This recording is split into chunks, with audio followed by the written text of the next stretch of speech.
બનાસકાંઠા જિલ્લામાં 27 ફેબ્રુઆરીથી HSC અને SSC બોર્ડની પરીક્ષાઓ શરૂ થઈ રહી છે, જેમાં 79,228 વિદ્યાર્થીઓ પરીક્ષા આપશે। 291 બિલ્ડિંગમાં 113 પરીક્ષા કેન્દ્ર રહેશે અને 7 ઝોન તેની ફાળવવામાં આવ્યા છે। જોકે આ પરીક્ષાને લઈને શિક્ષણ વિભાગે તમામ તૈયારીઓ પૂર્ણ કરી દીધી છે અને ટોલ ફ્રી નંબર સહિત વિદ્યાર્થી અને વાલીઓને કોઈ પણ પ્રકારની મુશ્કેલી ન પડે તેના માટે પૂરતી તૈયારીઓ પણ કરી છે। આગામી સમયમાં 27/2/2025 થી લઈ 17/3/2025 સુધી બોર્ડની પરીક્ષા યોજાનાર છે। બોર્ડની પરીક્ષામાં બનાસકાંઠા જિલ્લામાં માનનીય કલેક્ટર સાહેબશ્રીની અધ્યક્ષતા નીચે તમામ મિટિંગો પૂર્ણ કરી સ્થળ સંચાલક અને સરકારી પ્રતિનિધિને જે તાલીમો છે પૂર્ણ કરી તમામ તૈયારીઓ કરવામાં આવેલી છે। આ અંતર્ગત માનનીય કલેક્ટર સાહેબે સરસ રીતે મિટિંગ કરી તમામ લગત જે ડિપાર્ટમેન્ટ છે એમને કામગીરી અંતર્ગત સૂચનાઓ પણ આપેલી છે, તેમજ તમામ જે કામગીરી છે એ બનાસકાંઠા જિલ્લાની અંદર પૂર્ણ કરવામાં આવેલી છે। જો બનાસકાંઠા જિલ્લાની પરીક્ષા સંદર્ભે વાત કરું તો કુલ 7 ઝોન છે, જેમાં SSCના 5 ઝોન છે અને HSCના 2 ઝોન છે। જો કુલ સેન્ટરોની વાત કરું તો 107 સેન્ટરો છે અને 291 બિલ્ડિંગો આવેલા છે। તમામ બનાસકાંઠા જિલ્લાની અંદર 79,228 બાળકો પરીક્ષા આપવા જઈ રહ્યા છે, તેમજ આ અંતર્ગત જે નિમણૂક કરવાની હોય છે કર્મચારીની એ તમામ નિમણૂકો થઈ ગઈ છે। એમને જે તાલીમો આપવાની હોય છે તાલીમો પણ અપાઈ ગઈ છે।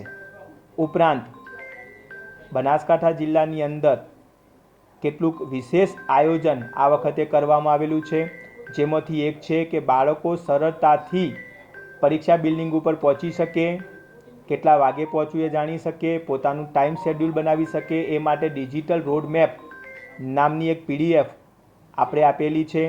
ઉપરાંત બનાસકાંઠા જિલ્લાની અંદર વિષય દીઠ કાઉન્સેલરોની નિમણૂક કરેલી છે, જેની પણ ડિજિટલ સ્વરૂપે મૂકવામાં આવેલું છે। ઉપરાંત બાળકો અંગ્રેજી વિષયનું માળખું સમજી શકે એ માટે સફળતાનું પંચામૃત કરીને એક લઘુ પુસ્તિકા PDF સ્વરૂપે પણ રજૂ કરવામાં આવેલી છે।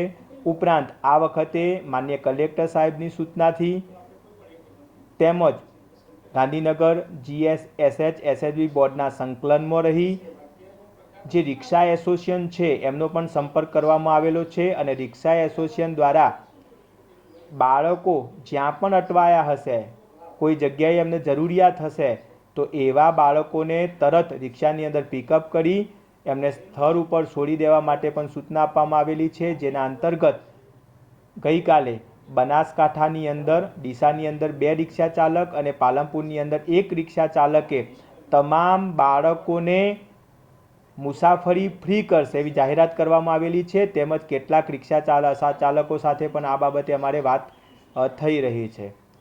તો સમગ્ર પરીક્ષા અંતર્ગત સમગ્ર પ્રક્રિયા સમગ્ર તાલીમો પૂર્ણ કરવામાં આવેલી છે। તમામ અમારા જે ઝોન છે ત્યાં પેપરો આવી ગયા છે, મટીરિયલ્સ આવી ગયું છે, તમામ સીલ કરી દેવામાં આવેલા છે। ત્યાં સતત 24 કલાક રેકોર્ડિંગ વિડીયો રેકોર્ડિંગ CCTVનું ચાલુ છે, તેમજ તે અમારી કચેરી દ્વારા સતત નિરીક્ષણ કરવામાં આવી રહ્યું છે। ઉપરાંત કચેરીની અંદર અમારો કંટ્રોલ રૂમ જે છે એ સતત ચાલુ છે પરીક્ષા સમય દરમિયાન, તેમજ બનાસકાંઠા જિલ્લાના તમામ 100 કેન્દ્રો પરીક્ષા કેન્દ્રો 100% CCTVથી સજ્જ કરવામાં આવેલા છે। પુનઃ એકવાર બનાસકાંઠા જિલ્લામાં પરીક્ષા આપતા તમામ વિદ્યાર્થીઓને અભિનંદન પાઠવું છું, એમની કારકિર્દીમાં આગળ વધે તેમજ સારી રીતે પરીક્ષા આપે માટે શુભેચ્છા પાઠવું છું। HSC અને SSC બોર્ડના વિદ્યાર્થીઓ માટે જિલ્લા શિક્ષણ વિભાગે સૌપ્રથમવાર ચાણક્ય ડિજિટલ એપ લોન્ચ કરી છે। આ ડિજિટલ એપ થકી વિદ્યાર્થીઓ સમયસર પરીક્ષા કેન્દ્ર સુધી પહોંચી શકશે। વાલીઓ પણ તેમના બાળકનું લોકેશન જાણી શકશે। ક્યાંય વિદ્યાર્થી અટવાય અથવા તો પરીક્ષા કેન્દ્ર ન મળે તો એક ક્લિક કરી અને પથદર્શક ઓપ્શન પર જઈ સીધું લોકેશન સુધી પહોંચી શકશે। એટલે કે ગુજરાતમાં સૌપ્રથમવાર બનાસકાંઠા શિક્ષણ વિભાગે વિદ્યાર્થીઓના હિત માટે આ એપ લોન્ચ કરી છે। તો ચાલો જાણીએ કેવી છે આ એપ। સરળતાથી પરીક્ષા કેન્દ્રો સુધી પહોંચી શકે, પરીક્ષા કેન્દ્રની માહિતી તમામ બાળકો સુધી પહોંચે એ માટે આપણી જે વેબસાઇટ છે chanakya-dialog.com એના ઉપર એક ડિજિટલ રોડમેપ આપણે બનાવેલો છે.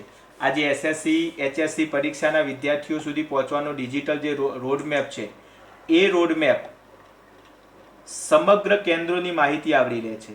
આની અંદર બનાસકાંઠા જિલ્લાના તમામ 10મા અને 12માના બોર્ડના તમામ 291 જે સેન્ટરો છે એની તમામ ડિટેલ્સ આપેલી છે. ઉપરાંત એની અંદર જે સ્થળ સંચાલક છે એમના મોબાઈલ નંબર, એનું પ્રોપર સરનામું, એની વિગત અને સાથે સાથે એની ગૂગલ મેપિંગ પણ કરેલું છે. ગૂગલ મેપિંગ એ માટે કે કોઈ બાળક છે તો એને કેટલા વાગે નીકળવું, શાળા ક્યાં આવેલી છે, ક્યાં ટ્રાફિક નડશે, કેટલા વાગે પહોંચી શકાશે, એ તરત ક્લિક કરે બાળક એટલે એની સામે તમામ ડેટા જે છે એ અવેલેબલ થાય છે. ડેટા અવેલેબલ થયા પછી બાળક એના ડાયરેક્શન ઉપરથી જોઈ શકે છે કે ભાઈ આ સ્કૂલ છે, મારું ઘર અહીં છે તો એને ત્યાં જવું છે, તેના 2.2 કિલોમીટર દૂર શાળા છે તો 7 મિનિટ થશે. તો બાળકને ખબર પડે છે કે હું 15 મિનિટ કે 20 મિનિટ વહેલા નીકળી શકું છું. તો બાળક એટલો સમય એનો રીડિંગમાં ફાળવી શકે છે, પરીક્ષાની તૈયારી માટે ફાળવી શકે છે. એટલે કે બાળક પણ પોતાના સમયનું પ્લાનિંગ કરી શકે છે અને એનું જે શાળા છે એ સરળતાથી એ શોધી શકે છે. તો આપણે એક ડિજિટલ રોડમેપ પણ આ રીતે બનાવેલો છે. ઉપરાંત તમામ વિગતો જે છે એ પણ અહીં અવેલેબલ છે. ફોર એક્ઝામ્પલ કોઈ બાળક છે, આકસ્મિક કોઈ ઇન્જરી થાય છે અથવા લહિયાની જરૂર પડે છે, દિવ્યાંગજન છે, તો આવા બાળકો માટે જે લહિયાની ફાઇલો છે એ તરત આપણે અવેલેબલ કરાવી લીધી છે સરળતાથી.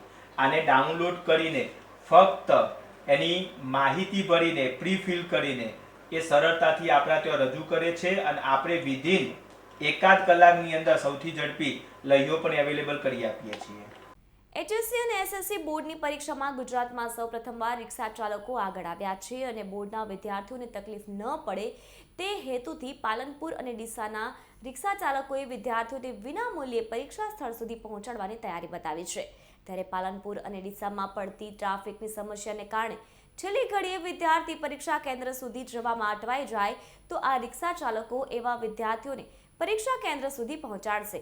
એટલું જ નહીં, સાથે સાથે જ્યાં સુધી પરીક્ષા પૂરી ન થાય ત્યાં સુધી આ રિક્ષા ચાલકો સેવા આપશે તેવો નિર્ણય લીધો છે.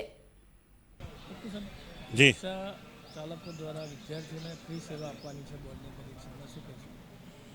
અત્યારની જે પરિસ્થિતિ જોઈએ પાલનપુર અને ડીસાની કે ટ્રાફિકે માજા મૂકી છે, તંત્ર ઘણી જગ્યાએ ટ્રાફિક નિવારણમાં નિષ્ફળ નીવડ્યું છે અને એ જોતાં 27 તારીખે એસએસસી અને એચએસસી બોર્ડની જે પરીક્ષાઓ શરૂ થઈ રહી છે તેમાં ક્યાંક ને ક્યાંક બાળકોના ભવિષ્ય સંકળાયેલું છે અને એ ભવિષ્યને જોતાં અમે એવો નિર્ણય કર્યો અને અમે અમારા રિક્ષા ચાલકોને એવી અપીલ કરી કે ભાઈ 27 તારીખથી લઈને 17 તારીખ માર્ચ સુધી જે બોર્ડ એક્ઝામની પરીક્ષાઓ ચાલી રહી છે એમાં તમને ક્યાંય પણ રસ્તા ઉપર કોઈ પણ બાળક ટ્રાફિકમાં અટવાયેલું હોય અથવા તો એ પોતે ઘણું એવું હોય છે કે ઘણા બાળકો ચાલીને પણ જતા હોય છે, તો એવા જે પણ બાળકો જ્યાં પણ દેખાય કે જેના હાથમાં રિસિપ્ટ અથવા કંપાસ હોય ને સ્કૂલનો એક્ઝામ આપવા જતા હોય તો એવા બાળકોને તાત્કાલિક પોતાની રિક્ષામાં બેસાડી અને જે ભાડું ચાલતું હોય એના કરતાં 50% એટલે ઓછું ભાડું લઈ અને એમને તાત્કાલિક સમય મર્યાદાની અંદર સ્કૂલમાં પહોંચાડવા.